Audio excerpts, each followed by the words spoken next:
आता पूज्य गगनगिरी महाराजांच्या पुढली एक घडलेली घटना सांगतो तुम्हाला.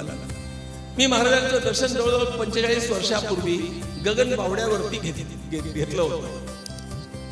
मला गगनगिरी महाराज कोण हे ठाऊक नव्हतं, पण मी एका सत्पुरुषाच्या दर्शनाकरता बेळगावला गेलो होतो.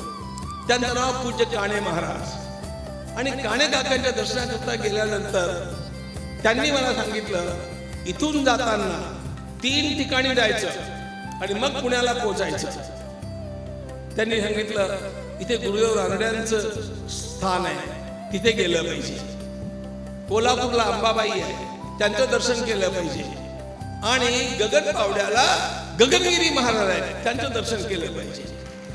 आता त्या कोल्हापूरून गगन बावडा दूर आहे.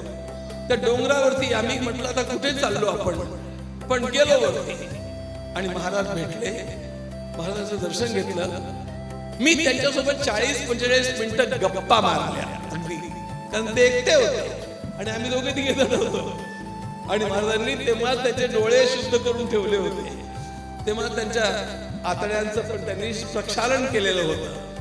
त्या सगळ्या योग क्रियांच्या करता ते तिथे राहत गगन बावड्यावरती.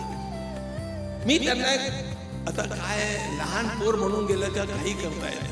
मी त्यांना एक प्रश्न विचारला, तुमच्यासारखे मोठमोठे महात्मे असे डोंगरावरती राहून समाजाला त्याचा काय उपयोग आहे, देशाला काय उपयोग आहे. देशामध्ये इतके प्रश्न आहेत, इतक्या सगळ्या प्रश्नांनी हा समाज वेढलेला आहे. त्यात कसं बरं होणार, त्यात कोण बरं करणार. महाराज म्हणाल, पोरा, त्यांच्या शब्द सांगतो, पोरा तू फार चांगलं बोलला, तुला समाजाची आणि देशाची काळजी आहे. पण लक्षात ठेव, आम्ही डोंगरावरती बसून जे काही करतो ना, त्याचा परिणाम येत्या 5-50 वर्षात तुम्हाला दिसेल आणि हा सगळा देश बदललेला तुम्हाला मिळेल. हे महाराजांचे स्वतः मला सांगितलेले शब्द आहेत. आणि सांगा, या वर्षांच्या मध्ये किती समाज बदलला, या वर्षांच्या मध्ये देशामध्ये किती पालट घडला.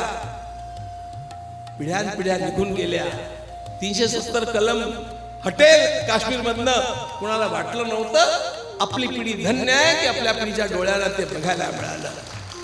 500 वर्षाचा संघर्ष राम मंदिराकरता झाला. आपली पिढी धन्य आहे की आपल्याला प्रभू श्री रामचंद्रांचं मंदिर उभं राहताना बघायला मिळालं आणि आपण तो सोहळा अनुभवला. विश्वनाथाचा कॉरिडोर तयार झाला.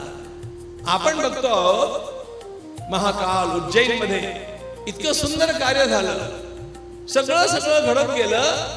आणि सर्वात महत्वाची गोष्ट म्हणजे सगळ्यांना अशक्य वाटणारी अत्यंत मोठी क्रांती पश्चिम बंगाल मध्ये घडली. लक्षात, नाहीतर हे घडणं शक्य नव्हतं. पण महाराजांनी जो वेश धारण केला तो भगवा आता सगळीकडे पसरू लागलेला आहे. आणि त्यामुळे ज्या उरल्या सुरल्या ठिकाणी तो अजून नाहीये ना, त्याही ठिकाणी तो गेलेला तुम्हाला काही वर्षांच्या मध्ये दिसेल. थोडं थांबावं लागतं, कळ काढावी लागते, वाट बघावी लागते. पांडवांना सुद्धा 12 वर्षाचा वनवास, 1 वर्षाचा अज्ञातवास सोसावा लागला होता. त्यामुळे आपण किस झाड की पत्ती